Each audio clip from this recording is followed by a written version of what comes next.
বসিরহাট সাংগঠনিক জেলা তৃণমূল কংগ্রেসের এক গুরুত্বপূর্ণ সাংগঠনিক সভা অনুষ্ঠিত হল সন্দেশখালীতে। বসিরহাট সাংগঠনিক জেলা তৃণমূল কংগ্রেসের উদ্যোগে এবং সন্দেশখালী ২ নম্বর ব্লক তৃণমূল কংগ্রেসের সুচারু ব্যবস্থাপনায় আয়োজিত হয় এই বিশাল কর্মী সভা। সভার প্রথম অংশে ধুচনিখালী বেসিক স্কুল ময়দানে আয়োজিত হয় মণিপুর ও কোরাকাটি অঞ্চলের সাংগঠনিক সভা। এরপর জেলিয়াখালী পঞ্চায়েত গ্রাউন্ডে অনুষ্ঠিত হয় জেলিয়াখালী ও দুর্গামণ্ডপ অঞ্চলের বিশেষ সাংগঠনিক আলোচনা।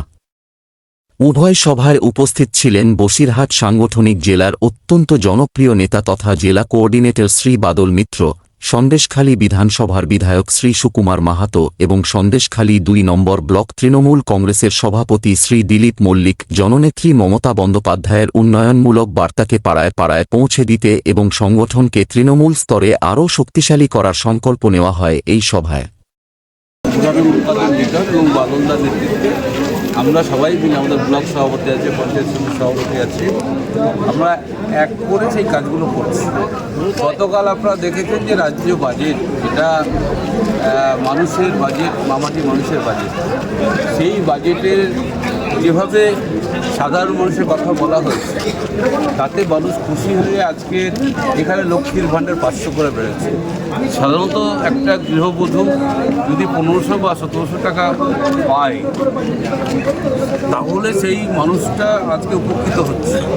ফলে আজকের আমাদের সভাতে আমরা যাদের ডাকিনি তারাও চলে এসেছে, কারণ আগামী দিনে এই বাজেট মানুষের কল্যাণের কাজে লাগবে এবং সারা পশ্চিমবঙ্গে এই বাজেট একটা পথ দেখানো যে সত্যি মানুষের জন্য বাজেট করা যায়।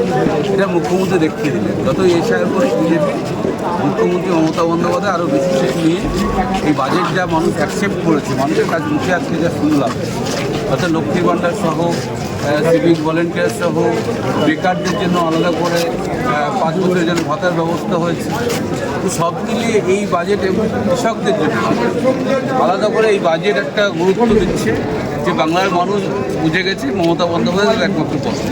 তৃণমূল কংগ্রেসের কর্মীদের মধ্যে আবার একত্রিত করার হঠাৎ এই কারণ, দেখুন আমরা একটা বৃহত্তর পরিবার।